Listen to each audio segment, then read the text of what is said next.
আজকে আমাদের মূল কথা হচ্ছে যে সার্জিও গোরের রহস্যময় সফর, দীনেশ ত্রিবেদীর সঙ্গে সাক্ষাৎ কেন, এই বিষয়টা নিয়ে আলোচনা করব। চলুন দাদার কাছে যাই। দাদা নমস্কার, আপনি কেমন আছেন? আছি মোটামুটি, মানে ঘটনা বহুল জীবনের মধ্যে আছি। অনেক কিছু ঘটছে, আগস্ট মাস, অনেক কিছু ঘটবে আশা করছি, আশঙ্কাও করছি। দাদা আজকে আমাদের দেশের সবচেয়ে হট নিউজ যেটা, সেটা হচ্ছে যে আমাদের মহামান্য জামাতের আমির, যিনি একসময় জাসদ করতেন, জাসদ থেকে এখন এসে হুজুর হয়ে গেছেন, উনি বললেন যে দীনেশ ত্রিবেদীর সাথে সার্জিও গোরের সাক্ষাৎ বাংলাদেশের ভূমিতে এইটা শিষ্টাচার বহির্ভূত। আপনার কি মনে হয়? আপনাকে এটা তো ঠিক আছে, এটা ঘটনা যে ঠিক আছে, এটা আমি একটা প্রতিক্রিয়া জানাচ্ছি বা আমার উপলব্ধি বিশ্লেষণ বলছি। তার আগে যেটা এখনো হট কিনা জানি না, বাংলাদেশে আগামী 5ই আগস্ট শেখ হাসিনা সাংবাদিকদের সঙ্গে মিলিত হচ্ছেন দিল্লিতে। জি, ওইটা নিয়ে আমার কথা, মানে প্রশ্ন আছে। আচ্ছা, সেটা প্রশ্ন আছে যখন, ঠিক আছে, ওটা পরে থাকতো, ওটা চলা থাক, পরে বরং বলবো। আমার কাছে সর্বশেষ এখন এইটা একটা নতুন ঘটনা দেখলাম। আচ্ছা, যেটা বলছেন যে জামায়াতের আমির বলছেন, তার তো প্রশ্নটা করা উচিত ছিল প্রধানমন্ত্রী তারেক রহমানকে।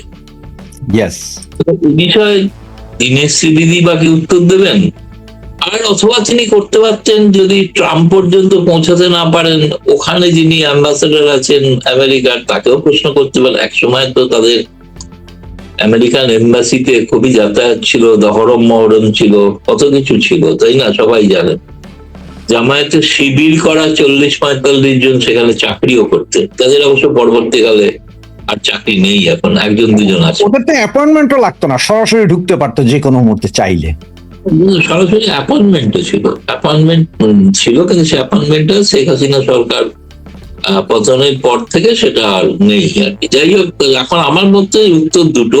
এক, এই প্রধানমন্ত্রীর কাছে প্রশ্নটা জানতে চাইছেন যে কেন সার্জিও গোরকে আমেরিকা বাংলাদেশ প্রশাসন থেকে বা পররাষ্ট্র মন্ত্রণালয় থেকে কেন বলা হলো না বা সতর্ক করা হলো না যে আপনি তৃতীয় একটি দেশের রাষ্ট্রদূতের সঙ্গে দেখা করছেন।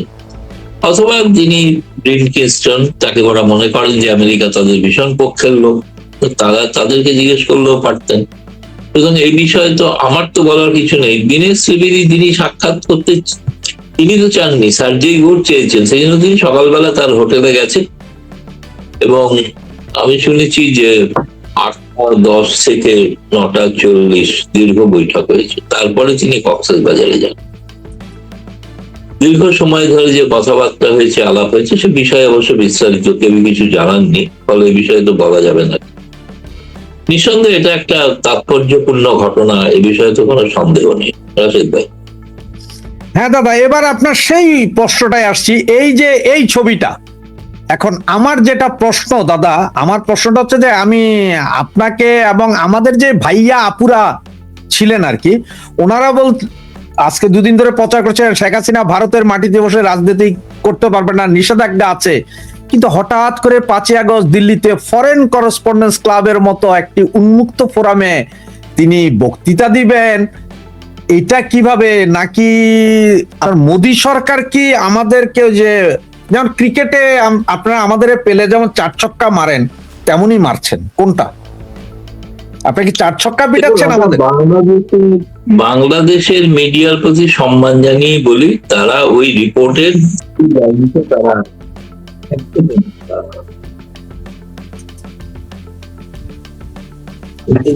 বলা যায় না।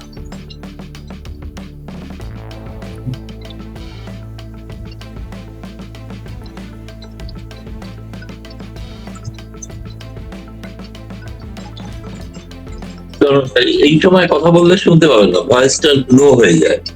জি জি, ফোনটা না কাটলে কথা বলা যাবে না, আর এই ফোনেতে ফোন আসতেই থাকে, এর সমস্যা। তো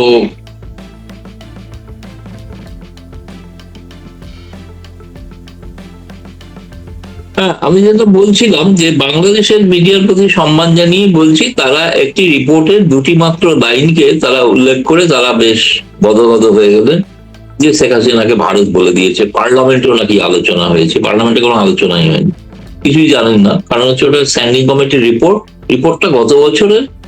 এবং সেই সময় মনে আছে যে হাদি হত্যাকাণ্ডের পর বাংলাদেশ সরকার যখন ভারতকে একটা কড়া চিঠি দিয়েছিলেন, তার প্রত্যুত্তরে ভারত যে জবাব দিয়েছিল, যেটা লিখিত আকারে, যেটা প্রকাশ্যে, সেটা হচ্ছে ভারত কখনো রাজনীতিতে প্রশ্রয় দেয় না।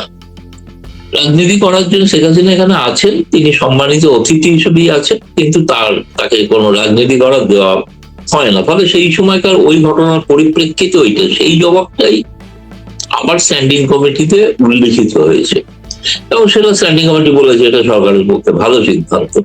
কিন্তু ওইখানেতেই বলা আছে শেখ হাসিনাকে প্রত্যার্পণ করা যাবে না, ওখানেই বলা আছে ভারত বাংলাদেশের সম্পর্কে ভিত্তি একটাই, 71-এর মুক্তিযুদ্ধ, এছাড়া কিচ্ছু নয়। সেগুলো ওখানে লেখা আছে, সেগুলো কোথাও ছাপা হয় না, ছাপা হয়েছে একটা লাইন রাজনীতি। এরপরে তো এখন শেখ হাসিনা সেই কখন জবাব দেবেন। আমি এখনো বলছি, যদি ভারত সরকারকে জিজ্ঞেস করেন বা আমাকে যদি বলেন, আমি বলবো না, ফরেন করেসপন্ডেন্ট ক্লাবে যেটা করছেন ওটা তো রাজনীতি না। রাজনীতি তো মাঠে ময়দানে নেমে করতে হয়, মাঠে ময়দানে কিন্তু রাজনীতি করছেন না তিনি। তার 5ই আগস্ট তিনি এই ভারতে আশ্রয় পেয়েছিলেন, তার এতদিন 2 বছর পরে তার কেমন কাটছে, কেমন সময়, কি ভাবছেন তিনি। যদিও এর হেডলাইন শিরোনামে দেওয়া আছে হোম কামিং, মানে তিনি দেশে ফিরছেন, সেই উপলক্ষে এটা। এখন ফলে খুবই ইন্টারেস্টিং, চিত্তাকর্ষক। এখন ব্যাপার হচ্ছে যে যারা লিখেছিলেন যে রাজনীতি করতে দেওয়া হবে না, তারা দয়া করে এখানে আসুন, এসে শুনে যান শেখ হাসিনা কি বলছে। শেখ হাসিনা একা নয়, এখানে সজীব ওয়াজেদ জয়ও থাকবে। তবে তিনি, আমি শুনেছি তিনি অডিও মারফত থাকবেন, মানে শেখ হাসিনা অডিও মারফত থাকবেন, ভিডিও নয়। আগে একবার বলেছিলাম বলে প্রচুর কন্ট্রোভার্সি হয়েছিল, আপনি বলেছেন ভিডিও, আমি কিছুই বলিনি, ভিডিও আমি বলেছি তিনি উপস্থিত হবেন। আজ আবার বলছি 5ই আগস্ট শেখ হাসিনা উপস্থিত হবে, কিন্তু অডিওর মাধ্যমে, ভিডিও তো এখনো হচ্ছেন না। তবে এমনি বাকি তো পুরনো সাবেক শিক্ষামন্ত্রী তিনি থাকবেন, আরো কিছু কেউ থাকবেন যাদের নাম ওখানে দেওয়া আছে, ছাত্রলীগের নেতা ইত্যাদির নাম দেওয়া আছে। এখন আমি এটা জয় থাকবে, হ্যাঁ বললাম তো, সজীব ওয়াজেদ জয় থাকবে, তিনি সরাসরি থাকবেন, তিনি হচ্ছেন ভিডিও মারফত থাকবেন। কিন্তু এটা নিয়ে বাংলাদেশের এখানকার বাংলাদেশ সরকার এই ব্যাপারটা তো নড়ে চড়ে বসেছেন, এবং তারা ভারত সরকারের উপর একটা চাপ তৈরি করারও চেষ্টা করছেন। এখনো পর্যন্ত আগের বারও করেছিলেন, তাতে কোনো লাভ হয়নি। এখন ফরেন করেসপন্ডেন্ট ক্লাবকে ভারত সরকার কি করে বলবে যে তোমরা এমন কোনো অনুষ্ঠান করো না? এটা তো বিদেশে ভারতের মুখ খুলবে। সব দেশ তো বাংলাদেশ নয় না, বাংলাদেশে আপনি যা খুশি তাই নির্দেশ দিতে পারেন সাংবাদিকদের, সেটা চলেও, তারা মেনেও নেয়, আর যারা মানেন না তারা জেলে যান। কিন্তু ভারতে তো এটা করা সম্ভব না। ফলে সেই জন্য এখন দেখা যাক, এখনো সময় আছে। আজকে 2 তারিখ, 5 তারিখে ঘটনাটা ঘটবে সন্ধ্যে 6:30টায়। তো আশা করি, এবং এফসিসি যেটা, তাদের ফেসবুক লাইভও আছে। ফলে লাইভে যে যেখানে আছেন ভারতীয় সময় 6:30টায়, তারা যদি ফেসবুক দেখেন তাহলে দেখতে পাবেন, আশা করি। আমি একজন শ্রোতা হিসেবে যাব আর কি। আচ্ছা, আপনি ওখানে উপস্থিত থাকবেন। তো দাদা, ভারত সরকার রাজনীতি কোনটাকে মনে করে? যদি ধরেন যন্তর মন্তরে গিয়ে শেখ হাসিনা ভাষণ দিত আর আওয়ামী লীগ নেতারা ওখানে জয় বাংলা স্লোগান দিত, তাহলে এটা তো রাজনীতি। হ্যাঁ, তখন হয়তো লাঠি টিয়ার গ্যাস চলতে পারত, সেগুলো রাজনীতি। এখন এটা তো মানবাধিকার সংস্থা বা কারোর সাথে কথা বলা, এটা কি রাজনীতির ভেতরে পড়েনি? না, এটা রাজনীতি। মানবাধিকার সংগঠনের লোক নিউ ইয়র্ক থেকে আসছেন, তিনি তার সঙ্গে কথা বলবেন, এবং সেখানে মিডিয়া থাকবে। মানে ফরেন করেসপন্ডেন্ট ক্লাব হলো যে বিদেশের গণমাধ্যমে চাকরি করেন যারা দিল্লিতে অবস্থিত, তাদের এটা ক্লাব। এটা ভারতের প্রেস ক্লাব না, প্রেস ক্লাব হলো ভারতীয় সাংবাদিকদের ক্লাব, আর সেই ক্লাবটা হলো বিদেশি সাংবাদিকদের ক্লাব। তাহলে আমি তো বলছিলাম যে ক্রমাগতই তিনি তো শেখ হাসিনা ক্রমশ সেই পশ্চিমা গণমাধ্যমের কাছে লাগাতার তিনি সাক্ষাৎকার দিচ্ছিলেন, সাক্ষাৎকার দিয়ে চলেছেন, এবং ফরেন করেসপন্ডেন্ট ক্লাব দিল্লিতে যেটা আছে সেটাতেও তিনি ভাষণ দেবেন। আমি শেষ পর্যন্ত জানি না কি হবে, এখন কতটা কি বলতে পারছি না। আশা করছি অনুষ্ঠানটা হবে। এই দাদা, আমার আরেকটা প্রশ্ন, যেটা সার্জিও গোট তো নিজস্ব অফিস আছে দিল্লিতে, এরপরে উনি কেন বাংলাদেশেই দীনেশ ত্রিবেদীর সাথে কথা বলতে হবেন? আবার মিটিং শেষ, দীনেশ ত্রিবেদী সাহেব আবার রাতের বেলা দিল্লি চলে গেলেন, আজকে সার্জিও গরো সম্ভবত বাংলাদেশ ছেড়েছেন। ব্যাপারগুলো কেমন? না, এর মধ্যে পুরোটা সবটা সত্য নয়, সবটা সত্য নয়। তার কারণ হচ্ছে সার্জিও গোর কেবলমাত্র ভারতে নিযুক্ত রাষ্ট্রদূত নন, তিনি দক্ষিণ এশিয়ার একজন ট্রাম্পের বিশেষ দূত। ফলে গোটা দক্ষিণ এশিয়ার মধ্যেই তার ঘোরাফেরা হবে, এবং তার সঙ্গে মধ্য এশিয়া। আগামী দিনে তো বোধহয় কাজাখস্তানে এসসিও মিটিং হচ্ছে, সেখানেও যেতে পারেন সার্জিও। আর দীনেশ ত্রিবেদীর সঙ্গে তার বৈঠকটা দিল্লিতেও আগে হয়েছিল, যখন দীনেশ ত্রিবেদী ঢাকা যান তার আগে। আর দীনেশ ত্রিবেদী তার সঙ্গে সার্জিও গোরে বহু পূর্ব পরিচিত, তিনি ঘনিষ্ঠ বন্ধু, একথাও বলেন। তো তার প্রোগ্রামটা ঘোষিত ছিল না, সার্জিও গোরও যেমন কোনো টুইট করেননি, দীনেশ ত্রিবেদীও কোনো টুইট করেননি, কিন্তু বৈঠকটা হয়েছে, এটা সকলেই জানেন। সেটা দিল্লিতেও, যেহেতু দীনেশ ত্রিবেদী এখানে আছেন, তারপরে দীনেশ ত্রিবেদী কিন্তু একটা ঘটনা ভুল ঘটেছে আসলে আমারই কারণে। কারণ আমি প্রথম দিনে বলে দিয়েছিলাম যে দীনেশ ত্রিবেদী বোধহয় পররাষ্ট্র মন্ত্রণালয়ের সঙ্গে আলাপ আলোচনা করতে আসছেন। তা নয়, তিনি গেছেন কলকাতায়।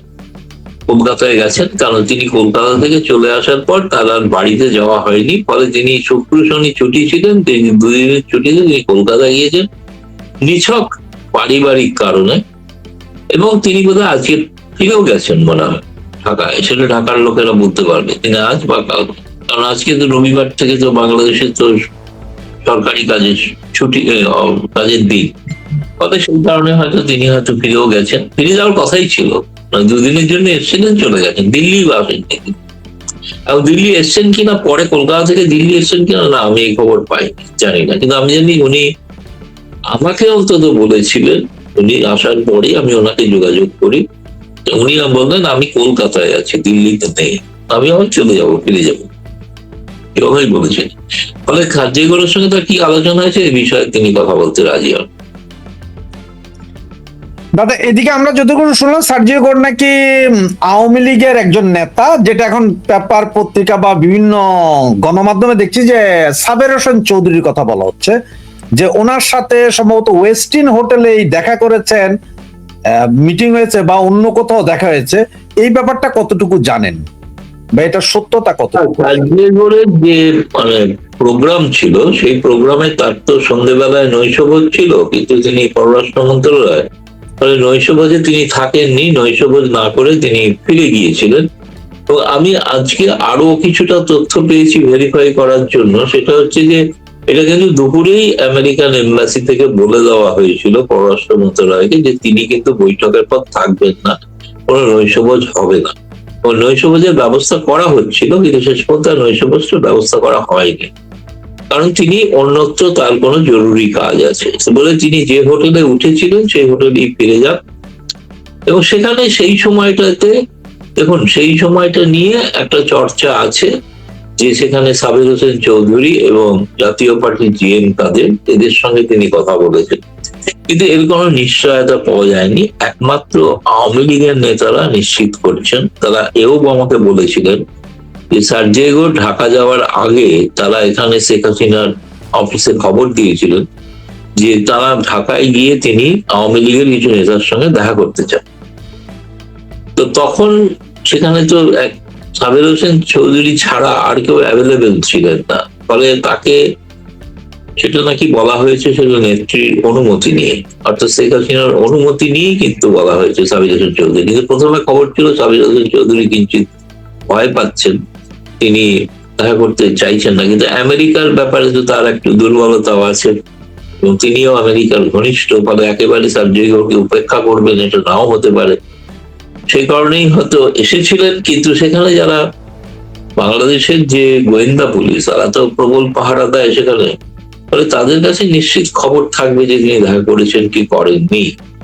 এবং সেক্ষেত্রে বাংলাদেশ সরকার অফিসিয়ালি খবরটাকে খণ্ডনও করতে পারে যে না, এটা বাজে কথা বলা হচ্ছে, নয়। ফলে আমি নিজে থেকে কিন্তু 100% আমি আওয়ামী লীগ থেকে নিশ্চিত হয়েছি। আওয়ামী লীগের শীর্ষ নেতা বলেছেন, শীর্ষ স্তরে মানে ওয়ার্কিং কমিটির মেম্বারদের মধ্যেই কেউ আমাকে বলেছেন যে হ্যাঁ দেখা হয়েছে। কিন্তু আওয়ামী লীগ সূত্রে, কিন্তু এটা আমি অন্য সূত্রে সাবির হোসেন চৌধুরী বা জিএম কাদের আমি শুনেছি তার ফোন সুইচ অফ রয়েছে, ফলে তাকে পাওয়া যায়নি। বলে আমি জানি না, তার সঙ্গে কথা বললেই জানা যেতে পারে। আর বাংলাদেশ সরকার এই বিষয়টা বলতে পারে যে সত্যি দেখা হয়েছিল কি হয়নি।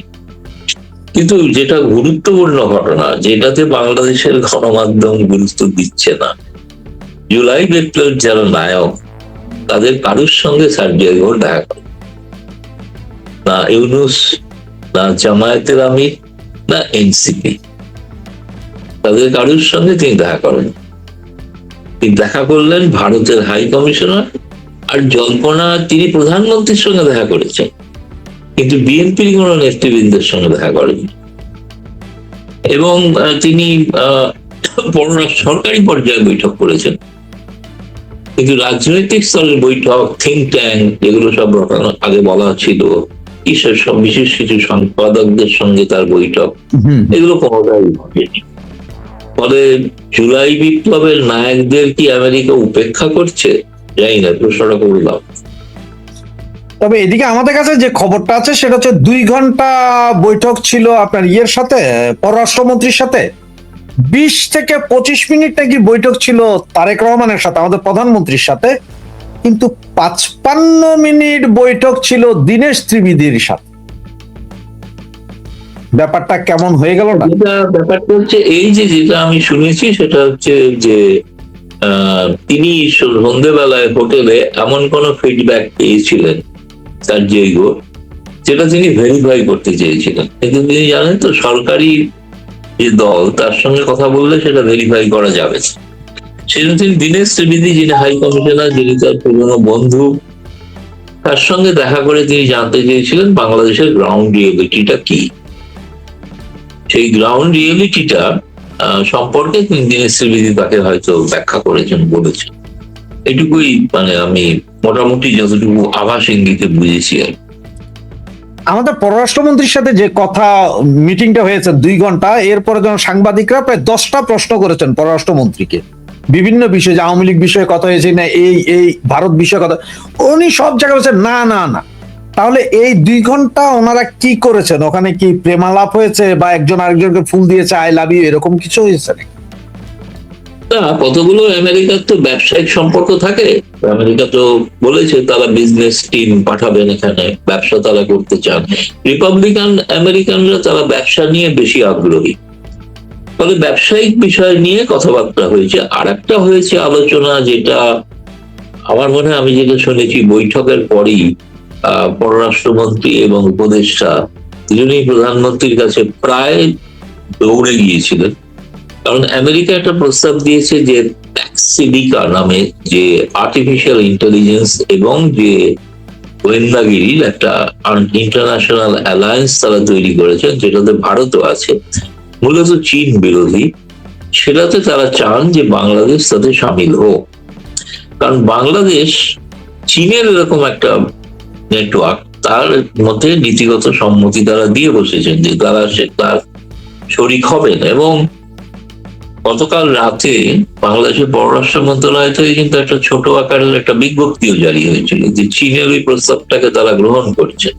কিন্তু আমেরিকা যে প্রস্তাব দিয়েছিল যে প্যাক্সিডিকা, সেটাতে কিন্তু কোনো তারা এখনো সম্মতি দেননি। ফলে এই বিষয়টা নিয়ে আমেরিকা ভারত যেখানে একজোটে সামিল, এবং আমি তো বরাবরই বলছি যে আমেরিকা ভারত ইদানিংকালে বাংলাদেশের বহু বিষয়ে তারা সহমত, বিশেষ করে চীনের প্রভাব রক্ষা, অন্তর্ভুক্তিকালীন একটি রাজনৈতিক ব্যবস্থা এবং আন্তর্জাতিকভাবে কিভাবে চীনকে বিরোধিতা করা যায় সেই ব্যাপারে তো ভারত যুক্তরাষ্ট্র এক। ফলে সেই বিষয়ে কিন্তু বৈঠকগুলি খুব সফল হয়নি বলেই আমি বলতে পারি। সার্জিও ঘোষের সঙ্গে বাংলাদেশ সরকারের বৈঠক, তারা যতই সবাই দেখা হলে সেটা সবসময় বলে চমৎকার বৈঠক হয়েছে, দারুণ বৈঠক হয়েছে, অসাধারণ কথা হয়েছে, খুব ভালো হয়েছে। যুক্তরাষ্ট্র বাংলাদেশ নিবিড় হয়ে গেছে, এত নিবিড় হয়েছে যে ডিনার খেতে ভুলে গেছে, এতটাই নিবিড় হয়েছে। সুতরাং এগুলো তো কূটনীতির একটা অঙ্গ না? কূটনীতিতে এই বডি ল্যাঙ্গুয়েজ এগুলো দেখে বোঝা যায় আপনি ডিনার খেলেন কি খেলেন না, দাওয়াত গ্রহণ করলেন না, তার মানে কি? আপনি আমাকে দাওয়াত দিলেন, আর আমি বললাম না রাশেদ ভাই আমি আজকে খেতে পারবো না, আমি চললাম, অন্য জায়গায় ব্যস্ত আছি। এটা কি আপনাকে অপমান করা নয়? তাই তো আমি সাধারণ বুদ্ধিতে তাই বুঝি। বাংলাদেশের এখন তারেক রহমানদের সৌজন্যবোধটা কি আমি জানি না, তার ব্যাখ্যা কি? তারা বলছেন আওয়ামী লীগ না, নন এন্টিটি, কোনো গুরুত্বই নেই। তো গুরুত্ব নেই তো তাকে বাংলাদেশে ঢুকতে দেন, তাহলে তো গুরুত্বই নেই। গুরুত্ব নেই অথচ তার নিষেধাজ্ঞা রাখবেন, ইররেলিভেন্ট একটা শব্দ ব্যবহার করেছেন, ইররেলিভেন্ট। কিন্তু আমি দেখলাম সার্জেই গৌড়ের সফরে জুলাই বিপ্লবের নায়ক নায়িকেরা ইররেলিভেন্ট হয়ে গেল, এবং তাই না? গতকালকে আজকে সার্জিগড় চলে গেল, এত মিটিং হলো, আওয়ামী লীগ ভারতে দাফন হয়ে গেছে। হয়ারাজ গতকাল সন্ধ্যার পর থেকে পুলিশকে সর্বোচ্চ সতর্ক অবস্থায় রাখা হয়েছে, এটা জারি করা হয়েছে। ওই তো এতটাই ইররেলিভেন্ট, এতটাই ইররেলিভেন্ট। আবার আপনি যেটা বললেন আমেরিকার একটা প্রস্তাব নাকি, আজকে আমি পত্রিকাতে দেখলাম যে আর্টিফিশিয়াল ইন্টেলিজেন্সের জন্য ওনারা $2 বিলিয়ন বিনিয়োগ করবেন বাংলাদেশে। জোটের কথা বলেছেন তারা, সেটা আমিও দেখেছি, গণমাধ্যমে দেখেছি ঘটনা। আমাদের ভারতেরও কিছু গণমাধ্যমে বেরিয়েছে। আচ্ছা দাদা, এদিকে তো অন্য যেই কাহিনীটার দিকে এখন মনে হয় যাচ্ছে যে সার্জিও কক্সবাজারে গেলেন, ওখানে কি কি করলেন এগুলো প্রকাশ হয়নি, বা সার্জিও যদি টুইট করেন আমরা হয়তো জানতে পারবো। তো কক্সবাজার ওইদিকে যাওয়া মানে তো করিডোর এগুলোর বিষয় আছে অনেক কিছু। তো চাইনিজ করিডোর হবে না আমেরিকান করিডোর হবে, নাকি আমাদের তারেক ভাই বলবো যে কাউকেই দিব না, কোনটা মনে হয় আপনাকে? জানি না, আমার তো দেখে শুনে মনে হচ্ছে যে বাংলাদেশ সরকার বোধহয় একটা $1 কয়েন নিয়ে বোধহয় হেডটেল করবে। হেডটেল করলে যার পক্ষে পড়বে সেদিকে যাবে, এরকম একটা অবস্থায় আছে, কোনো সিদ্ধান্ত নিতে পারছেন কোন দিকে যাবেন। শি জিনপিং এর প্রস্তাব, ট্রাম্পের প্রস্তাব, দুটো নিয়ে তো হিমশিম অবস্থা। দুই হচ্ছে, আপনাকে আরেকটা কথা বলি, সেটা হচ্ছে যে রোহিঙ্গাদের ক্যাম্পটা দেখাশোনা করে ইউনাইটেড নেশনস, জাতিসংঘ। সার্জিও জাতিসংঘের কোন অফিসিয়ালদের সঙ্গে দেখা করেন না, তিনি দেখা করতে চাননি। অথচ আমেরিকান এম্বাসি, ইউনাইটেড নেশনস এর যে দপ্তর আছে, সেখানে তাদের বলা হয়েছিল একটা নোট ভার্বালে দিয়ে সার্জিও পরিদর্শন করতে যাবেন, আপনারা তাকে সুযোগ করে দেবেন পরিদর্শনের। কিন্তু সেই ইউনাইটেড নেশন, জাতিসংঘ যারা দেখভাল করে, তাদেরকে সার্জিও কোনো গুরুত্ব দিলেন। কারণ আপনারা জানেন যে ট্রাম্প প্রশাসন তো জাতিসংঘকে গুরুত্ব দিতে চায়ও না, তাই না? ফলে সেই ট্রাম্পের নীতি অনুসারেই চলছেন আর কি সার্জিও। তিনি তো আবার ট্রাম্পের বিশেষ দূত এবং খুবই ঘনিষ্ঠ। দাদা, এই যে আপনাকে আমি গত প্রোগ্রামে আপনাকে জিজ্ঞেস করেছিলাম যে তারেক রহমান কি ভারতে আসছেন কিনা ওই দাওয়াতে, কিন্তু এখন যা শোনা যাচ্ছে তাতে বলা হচ্ছে যে তারেক রহমানকে ভারত গভর্নমেন্ট বাংলাদেশের প্রধানমন্ত্রী হিসেবে দাওয়াত দেননি, ওনাকে কোন একটা সংগঠনের হিসাবে দাওয়াত দিয়েছেন, চেয়ার হিসাবে বা প্রেসিডেন্ট হিসাবে। সুতরাং এটা নিয়ে খুব মনক্ষুণ্ণ। সুতরাং উনি যেতেও পারেন, নাও যেতে পারেন। আপনার কি মনে হয়? এটা হচ্ছে খুব, আমি শুধু দুর্ভাগ্যের সঙ্গে বলতে বাধ্য হচ্ছি, সম্মান জানিও, যে অশিক্ষিত সাংবাদিকদের এগুলো ব্যাখ্যা। কারণ বিমস্টেকে পৌরোহিত্য করছেন তারেক রহমান, তিনি প্রধানমন্ত্রী, তাকে আমন্ত্রণ কে দিয়েছেন? ব্রিক্সের সভাপতি। ব্রিক্সের সভাপতি কে? প্রধানমন্ত্রী নরেন্দ্র মোদী। তো ব্রিক্সের সভাপতি বিমস্টেকের সভাপতিকে আমন্ত্রণ জানিয়েছে। আর প্রধানমন্ত্রী নরেন্দ্র মোদী প্রধানমন্ত্রী তারেক রহমানকে আমন্ত্রণ তো আগেই জানিয়ে রেখেছেন, এ তো পড়ে আছে তার টেবিলে আমন্ত্রণ। সেই তিনি হচ্ছে নরেন্দ্র মোদী প্রথম প্রধানমন্ত্রী গোটা বিশ্বের মধ্যে, তিনি তারেক রহমান নির্বাচিত হবার প্রথম আমন্ত্রণ জানিয়েছেন, তাই না? সেই আমন্ত্রণে তো এখনো তারেক রহমান সাড়া দেয়নি। ফলে তারেক রহমানের হাতে এখন দুটো আমন্ত্রণ, একটা প্রধানমন্ত্রী নরেন্দ্র মোদীর আহ্বান, একটা ব্রিক্সের সভাপতি নরেন্দ্র মোদীর আহ্বান, আমন্ত্রণ।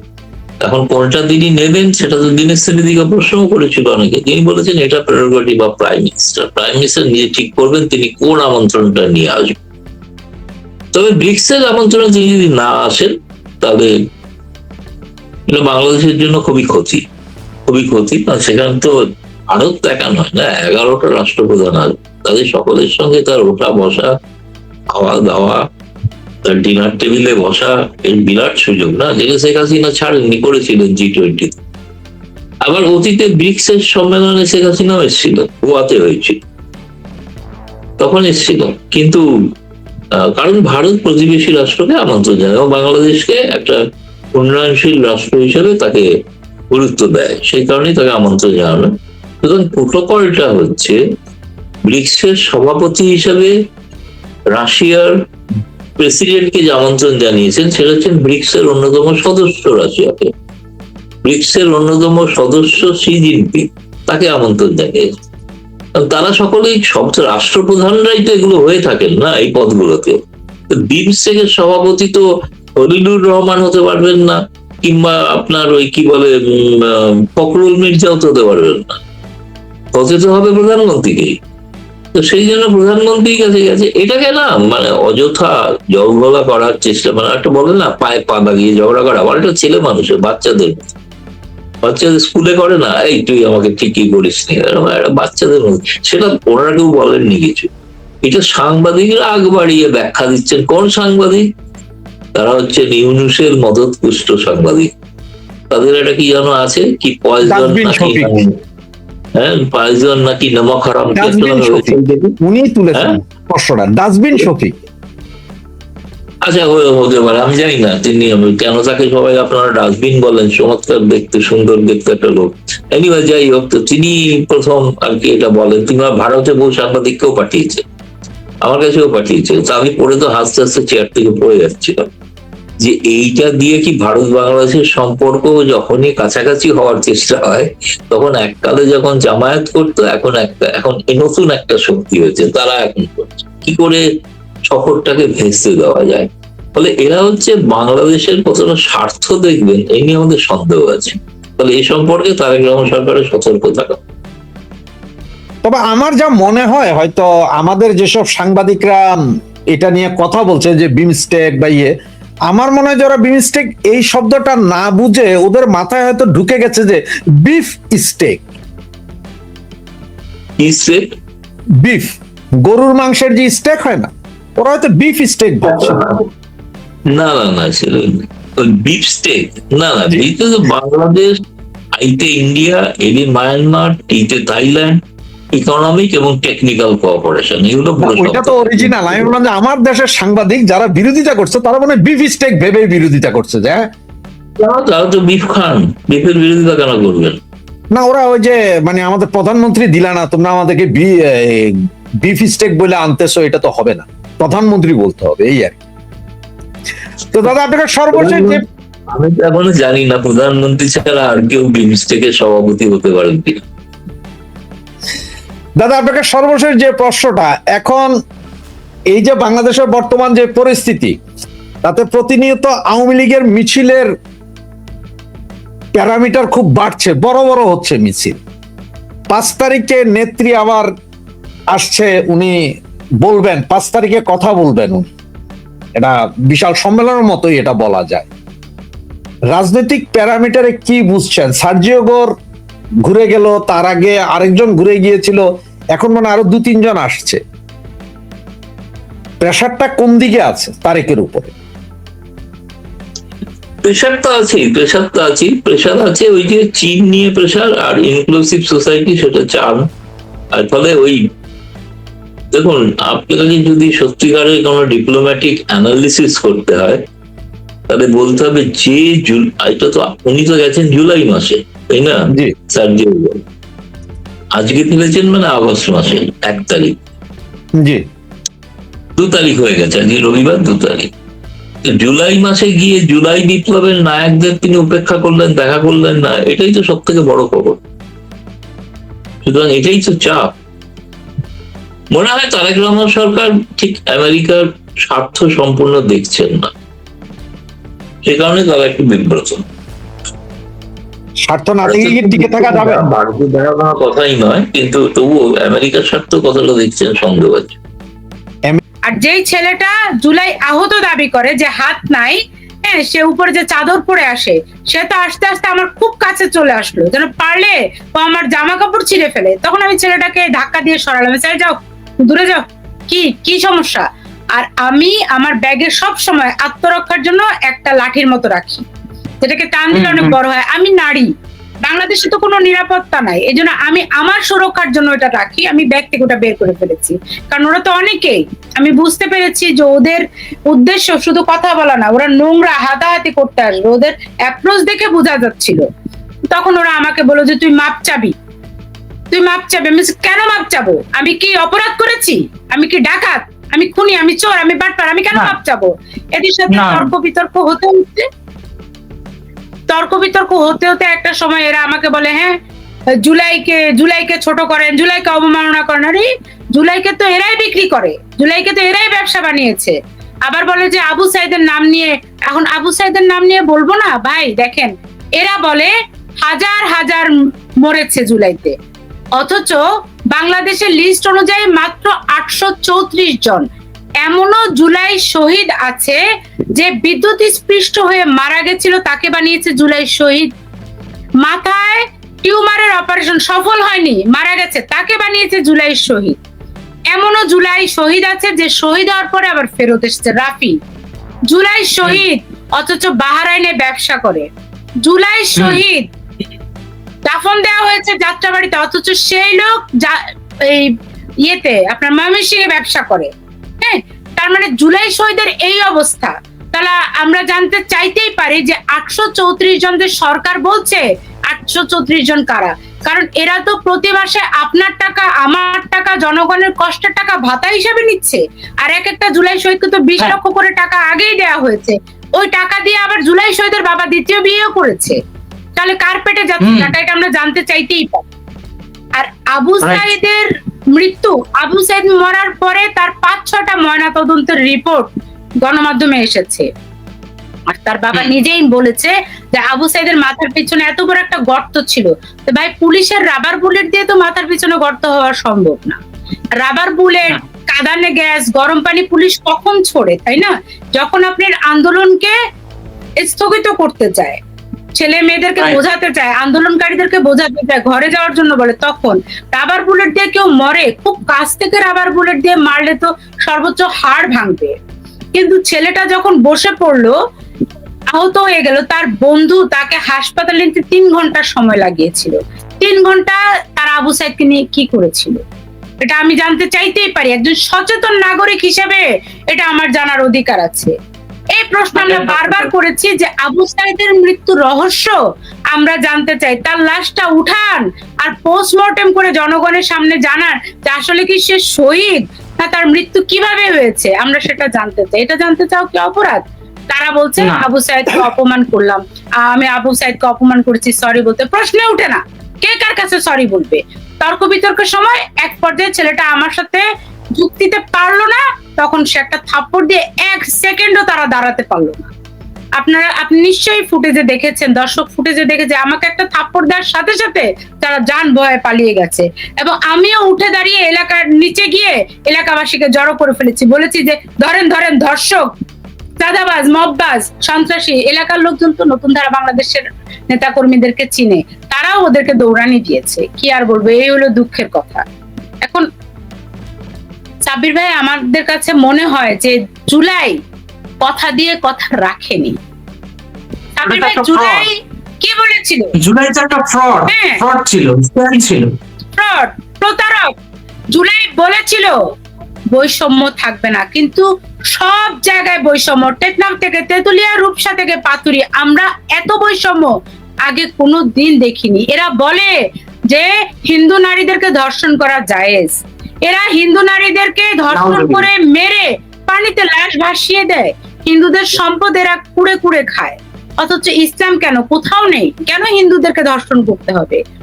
বৈষম্য সব জায়গায়। এই যে এদের নারী যে মিতু সদর সংসদ সদস্য, সে বলে যে বিএনপি যদি জিয়াউর রহমানকে নিয়ে ব্যবসা করতে পারে, তাহলে জুলাই কেন ব্যবসা হবে না, হাদি কেন ব্যবসা হবে না? তার মানে এরা নিজেরাই স্বীকার করেছে হাদি ব্যবসা, জুলাই ব্যবসা। এরা নিজেরাই তো স্বীকার করেছে মেট্রো রেলের আগুন দিয়েছে, এরা নিজেরাই স্বীকার করেছে বিটিভিতে আগুন দিয়েছে, এরা নিজেরাই স্বীকার করেছে পুলিশকে মেরেছে। তাহলে এরা কেন আমার দিকে আঙ্গুল তুলছে? এরা নিজেরাই তো স্বীকার করেছে, তাহলে এদেরকে তো ফাঁসি দিতে হবে, তাই না? তার মানে তার মানে পরিকল্পিতভাবে ধর্ম যেভাবে বিক্রি করেছে, এখন জুলাই চেতনাকে বিক্রি করে মুক্তিযুদ্ধের রেপ্লিকা হিসেবে জুলাইকে দাঁড় করানোর একটা প্রচেষ্টা চলছে, এটাই তো? অবশ্যই এরা বলে লাল স্বাধীনতা, তার উপর বিএনপির এক অথর্ব নেতা আছে ইশরাক, সে বলে 5ই আগস্টের আগে নাকি বাংলাদেশই ছিল না। তার বক্তব্য শুনলে আমার হাসি পায়। আমি বুঝলাম না সে কিভাবে একজন মানে খোকার মতো একজন রাজনীতিবিদের ছেলে বলে যে 5ই আগস্টের আগে বাংলাদেশই ছিল না, 5ই আগস্টে নাকি বাংলাদেশ জন্ম হয়েছে। কার পেট থেকে জন্ম হয়েছে এটা আমরা জানতে চাই। এরা জুলাইকে কি স্বাধীন করে গেল? ওর বাপে তাহলে কি স্বাধীন করে গেল? পূর্ব পাকিস্তান? সেটাই তো, সে নিজে যে কি বলে সে নিজেই জানে না, অথচ তার বাবা একজন মুক্তিযোদ্ধা ছিল, জিয়াউর রহমান একজন মুক্তিযোদ্ধা ছিল, স্বাধীনতার ঘোষক ছিল। বলেন তাহলে এই যে নেতারা বলে এরা কি বলে, কোথায় যুদ্ধ আর কোথায় আন্দোলন? এরা 9 মাসের 1971 সালের যুদ্ধটাকে এরা কলঙ্কিত করতে চায়, এরা ঢেকে দিতে চায় বালি দিয়ে। এরা বলতে চায় যে বাংলাদেশের জন্মই হলো 24। আরে বাবা, এটা তো একটা আন্দোলন, এমন আন্দোলন যেখানে এরা বলেছিল কোটা না কোটা না, অথচ আমরা দেখেছি কোটাতেই এক একজন উপদেষ্টা হয়েছে। কেন? স্বাস্থ্য উপদেষ্টা নূরজাহান ইউনূসের বান্ধবী কোটায় বসে নাই, একজন ব্যাংকারকে এনে স্বাস্থ্য উপদেষ্টা বানানোর পরে আমি এত বাচ্চার মৃত্যু। সার্জিস, হাসনাত, এরা সব কয়টা, নাহিদ কোটায় উপদেষ্টা হয়েছে, এখন আবার কোটায় এমপি হয়েছে। কিভাবে, কি যোগ্যতা আছে এদের? এরা তো শিক্ষার্থী ছিল, কোনো যোগ্যতা নাই। যোগ্যতা হলো ওই যে আরেকজনের টাকা দিয়ে এরা রাজপথে থেকেছে, আর কোনো যোগ্যতা নেই ভাই। আজ পর্যন্ত বন্যার টাকার হিসাব এরা দেয় নাই। এদের কাছে সঠিকভাবে আপনি কোনো কিছু জানতে চাইবেন কিংবা আইনি প্রক্রিয়ায় এদের যুক্তিসঙ্গত কথা বলবেন, এরা আপনাকে ট্যাগ লাগায় দিবে, হয় ফ্যাসিস্টের দোষর, তা না হলে আওয়ামী লীগের দোষর, এই ধরনের কিছু। গতকালকে কি এই ধরনের কোনো ওয়ার্ড আপনাদের উপর ইউজ করা হয়েছিল? ফ্যাসিস্টের দোষর বলা হয়েছিল গতকালকে? আচ্ছা, নেট গোলযোগের কারণে বাংলাদেশের সব জায়গায় তো নেট গোলযোগ অল্প স্বল্প হয়। এরা বলে যে আওয়ামী লীগ দোষর, কিন্তু ভাই ফ্যাসিজম কাকে বলে? সেটাই, ফ্যাসিজমটা মানে কি, এই বিষয়টা ওরা কি অনুধাবন এখনো করতে পেরেছে? কিভাবে অনুধাবন করবে? এরা বলে যে 17 বছর নাকি শেখ হাসিনা ফ্যাসিস্ট ছিল, শেখ হাসিনা ফ্যাসিজম দেখিয়ে গেছে, অথচ আমরা দেখেছি ইউনূস সাহেবের 18 মাসে যে মারাত্মক ফ্যাসিজম, মব সন্ত্রাসের জনক এই ইউনূস সাহেব। তার সময় তৌহিদি জঙ্গিদের উৎপাত, মারামারি, লুটপাট, ছিনতাই, রাহাজানি, ধর্ষণ, এমন কোনো অপকর্ম নাই যেটা ইউনূস সাহেবের আমলে ঘটে নাই, এবং কোনো নিরাপত্তা ছিল না। আমার বোনের ওড়না ধরে টানাটানি হয়েছে। আরে ভাই, ফ্যাসিজম তো সেই দিন এরা প্রতিষ্ঠিত করেছে যেদিন গণভবনে মায়ের অন্তর্বাস নিয়ে এরা নাচানাচি করেছে, সেই দিন ফ্যাসিজম প্রতিষ্ঠিত হয়েছে। এরা পারে মায়ের ব্লাউজ নিয়ে, পেটিকোট নিয়ে, ফ্রিজের মাংস নিয়ে, পানির পুকুরের মাছ নিয়ে হইচই করতে, এক ঘরের একটা সুতা পর্যন্ত ছাড়ে নাই। ফ্যাসিজম তো একে বলে, লুটপাট তো একে বলে। সেখানে এখন আবার কি জুলাই জাদুঘর বানিয়েছে, মুক্তিযোদ্ধাদের ভাস্কর্য ভেঙে মূর্তি আর ভাস্কর্যের ভিতরে মিক্স করে এরা ধর্মের একটা অবমাননা হচ্ছে এগুলা বলে মুক্তিযোদ্ধাদের ভাস্কর্য ভেঙেছে। আমার বেগম রোকেয়ার ভাস্কর্যের নাক ভেঙেছে, ভাষা শহীদদের ভাস্কর্য ভেঙেছে, ভাঙার পরে আবার মুগদের ভাস্কর্য বানিয়েছে, হালাল ভাস্কর্য, আবু সাইদের হালাল ভাস্কর্য বানিয়েছে। এরপরে আমরা কি দেখলাম? তারা আবার জুলাই জাদুঘর বানিয়েছে। যেই জাদুঘর বানিয়েছে সেই জাদুঘরের দরজা আজ পর্যন্ত খোলা হয়নি। জানি না সেই জাদুঘরের ভিতরে কি আছে। আপনার টাকা, আমার টাকা, আমাদের কষ্টের টাকা, কোটি কোটি টাকা লুটপাট করে উপদেষ্টা ফারুকী সাহেব বউ নিয়ে, বাচ্চা নিয়ে অস্ট্রেলিয়ায় গিয়ে পাপ মোচন করে। কিভাবে গেল? সেভ এক্সিট কিভাবে হলো? এরা বলে শাহাবুদ্দিন চুপ্পু সাহেব যেন দেশের বাইরে যেতে না পারে, অথচ এদের আঙ্গুলের ফাঁক বলে একটা উপদেষ্টা বেরিয়ে গেল, এরা ধরলো না। একেই বলে ফ্যাসিজম, নিজের ইচ্ছায় কাজ করা। আচ্ছা, আমার কাছে একটা জানতে চাওয়ার একটা আগ্রহ আছে, সেটা হচ্ছে আপনার কি মনে হয় যে এই যে আপনাদের কণ্ঠরোধ করার জন্য যাদেরকে পাঠানো হয়েছে, এরা কি সামহাও কোনো একটা বার্তা দিতে যাচ্ছে সমাজকে যে উচিত কথা বলা যাবে না বা মৌলবাদের বিরুদ্ধে কথা বলা যাবে না, এই ধরনের কিছু? নেপথ্যে ষড়যন্ত্রটা কি বলে আপনি মনে করেন?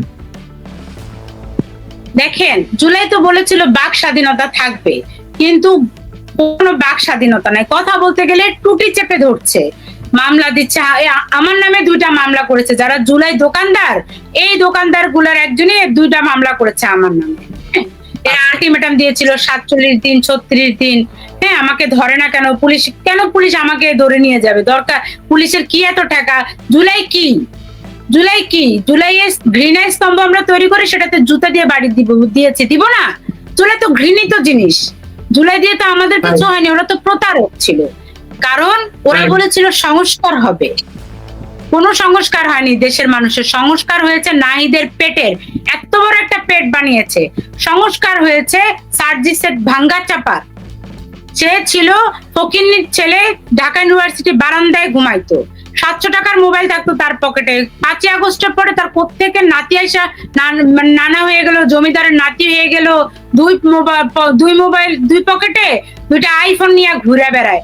সংস্কার হয়েছে হান্নান মাসুদের ভাঙ্গা ঘরে। 5ই আগস্টের পরে এত বড় ঘর হয়েছে। সংস্কার হয়েছে নেতাদের, জনগণের কিছু হয়নি।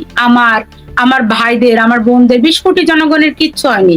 কিন্তু এরা যারা 1 আগস্ট আমাদের অফিস ভাঙচুর করতে এসেছিল, রাষ্ট্র সংলাপ ফোরাম SDF, এটা জুলাইয়ের অনেকগুলা দোকানের একটা দোকান।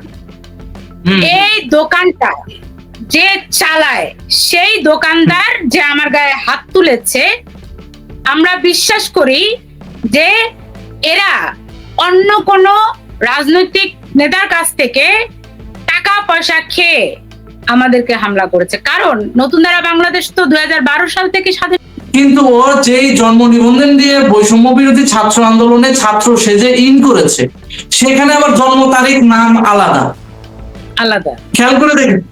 হ্যাঁ, আমি এটা ইউটিউবের রেস্ট্রিকশনের কারণে আমি ডকুমেন্ট গুলো আপলোড করছি না, কারণ সরকারি ডকুমেন্ট ইউটিউবে দেখানো সম্পূর্ণ পলিসির বিরুদ্ধ। যেমন ধরেন কোন দলিল, NID কার্ড, পাসপোর্ট, এগুলো দেখাইলে চ্যানেল সাসপেন্ড হয়ে যায়, তাই এগুলো দেখাচ্ছি না। বাট যারা আপনারা এটার প্রমাণ চান, তারা আমার টেলিগ্রাম চ্যানেল SSRP টেলিগ্রাম চ্যানেলে যাবেন, ওখানে দেয়া থাকবে, আপনারা দেখে নিতে পারবেন। যেই ছেলেটা গতকালকে শান্তা ফারজানার উপর আক্রমণ করেছে, এই মানুষটাকে মারার চেষ্টা করেছে, নির্যাতন করার চেষ্টা করেছে, ওই ছেলেটার পরিচয় কি আদৌ বাংলাদেশি? না, ওই ছেলেটার পরিচয় সে মৌলবাদী। এবং এই মৌলবাদী কি আদৌ বাংলাদেশে জন্মগ্রহণ করেছে? টাকা দিয়ে যে জন্ম নিবন্ধন বানায় নাই বা টাকা দিয়ে যে NID কার্ড বানায় নাই, তার কি গ্যারান্টি আছে? কারণ যখন তার গ্রামের বাড়ির ঠিকানা যেটা দেয়া আছে ন্যাশনাল ID কার্ডে, সেই অনুযায়ী খোঁজ নেওয়া হলো, এই ছেলের কোনো পরিবার কিংবা পারিবারিক তথ্য পাওয়া যায়নি। তাহলে এরা যে জুলাই যোদ্ধা হিসেবে নিজেকে দাবি করে, জুলাই মাসে এরা কোন দেশের ভাড়াটিয়া গুন্ডা হিসেবে বাংলাদেশে ঢাকার রাজপথে এসে রাষ্ট্রীয় সম্পদ ভাঙচুরে নিয়োজিত ছিল? কারণ এই রাষ্ট্রীয় সম্পদ ভাঙচুর ঠেকানোর জন্যই তো পুলিশ তাদেরকে শৃঙ্খলায় আনার জন্যই কিন্তু চেষ্টা করেছে, পদক্ষেপ নিয়েছে। কিন্তু বেইমানি যেটা করার, সেটা কোন জায়গা থেকে হয়েছে বিভিন্ন ভিডিওতে আমি বলেছি, ওইটা এই ভিডিওতে না বলি। কিন্তু কথা হচ্ছে, এই যে পরিস্থিতিগুলো তৈরি করেছে বা এই যে পরিস্থিতি নিয়ে তারা নিজেদেরকে জুলাই যোদ্ধা দাবি করে, তারা কি আসলে জুলাই সন্ত্রাসী, যোদ্ধা না, জুলাই মৌলবাদী। কিন্তু এই জুলাই মৌলবাদীর মধ্যে 60% আছে বিহারি ক্যাম্প থেকে পালানো, 40% আছে বিভিন্ন দেশ থেকে দীর্ঘদিন ধরে এসে বাংলাদেশে অবস্থান করে টাকা দিয়ে NID কার্ড বানিয়ে নেওয়া ব্যক্তিও। সুতরাং এদেরকে ফিল্টার করতে হবে। জুলাইয়ের কথা বললো আর অমনি গলে গেলাম, ওর বাপ দাদা 14 গোষ্ঠীর খবর নেন, কয়জনকে পাবেন কয়জনকে পান দেখেন না। অধিকাংশ বাঙালি, আমি একজন পাকিস্তানি নাগরিককে চিনি, শান্তা আপু, সে আপনার সামনে যদি আমি দাঁড় করাই, ওর পাসপোর্ট না দেখলে আপনি বুঝবেন না যে ও পাকিস্তানি, ও পিওর বাংলাদেশি। সে যে মিরপুরে বসবাস করতেছে, ওর কাছে বাংলাদেশের NID কার্ড আছে, ওর কাছে বাংলাদেশের জন্ম নিবন্ধন আছে, সব পেপারস আছে, আপনি কিভাবে বুঝবেন? অথচ সিটিজেন পুরো পাকিস্তানি। তো এরা এই ধরনের গুপ্তচর বৃত্তির মাধ্যমে বাংলাদেশে এসে দীর্ঘদিন ধরে অবস্থান করছে। এখন সুযোগ পেয়েছে মাথা চাড়া দেওয়ার, তাই দিচ্ছে, কারণ পূর্ব পাকিস্তান তো বানাতে হবে। এখন পূর্ব পাকিস্তান বানাইতে গেলে SSRPর obstacle, Shanta Farzana obstacle, Rashed Haider obstacle, যে মানুষগুলো অবস্ট্রাকল, এদেরকে তো সামহাউ থ্রেট দিয়ে হোক কিংবা অন্য কোনো মামলা হামলার চাপ দিয়ে হোক, এভাবে সেই কণ্ঠরোধ করার কার্যক্রমটাই ওরা বাস্তবায়ন করছে। মূলত বর্তমান সময়ে ওদের টার্গেট ক্ষমতায় আসা না, বাংলাদেশকে অস্থিতিশীল করে পাকিস্তানের হাতে তুলে দেওয়া, না হলে আমেরিকার হাতে বিক্রি করে দেওয়া, দুইটার যে কোনো একটা। কারণ গতকালকে যেটা দেখেছি, আপনি বিশ্বাস করবেন কিনা জানি না, আমার কাছে মনে হচ্ছিল 3টা নেড়ি কুত্তা ধেয়ে ধেয়ে আসছে একটা মানুষকে কামড়াবে বলে। আমার কাছে এটাই মনে হয়েছিল। আর এই নেড়ি কুত্তাগুলোর সঙ্গে ওই পাকিস্তানি ওই হানাদার বাহিনীর কোনো পার্থক্য নেই। না, গতকালকে পরে তালা ভাঙলেন কিভাবে আপনি?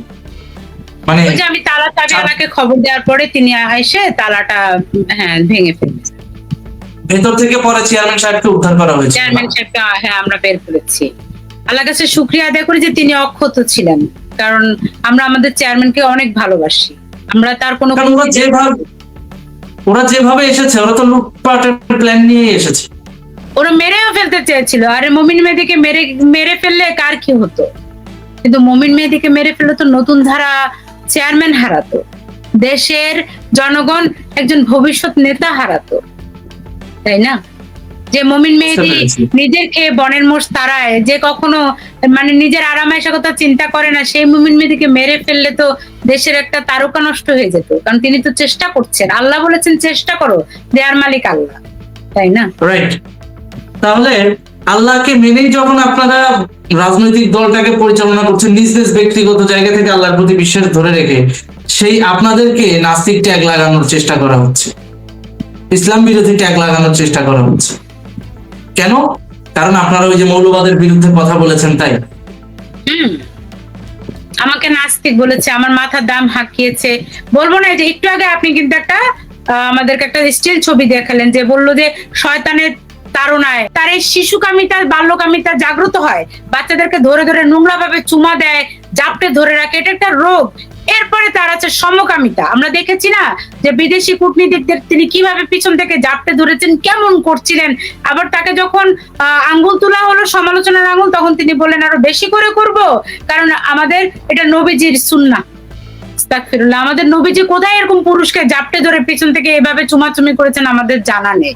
অথচ এই জামাতিরা, এই ওয়াহাবিরা আমাদের এই ইসলাম ধর্মকে ধ্বংস করার জন্য নিজেদের সংগঠনের সাথে ইসলাম শব্দটা লাগায়। এরা ইসলামকে দিনে রাতে 24 ঘন্টা বিক্রি করে। এরা আমাকে নাস্তিক বলবে না। যখন মাদানি, 1.5 ব্যাটারির মাদানি যখন তার অসহায় প্রথম স্ত্রীকে রেখে দৌড়ে যায়, বলে আমার এখন গুনাহ করতে মন চাচ্ছে, জেনা করতে মন চাচ্ছে, জেনার থেকে বাস তার একটা বিয়ে করেছে, এইসব পুরুষের বিরুদ্ধে শান্তা ফারজানা কথা বলে।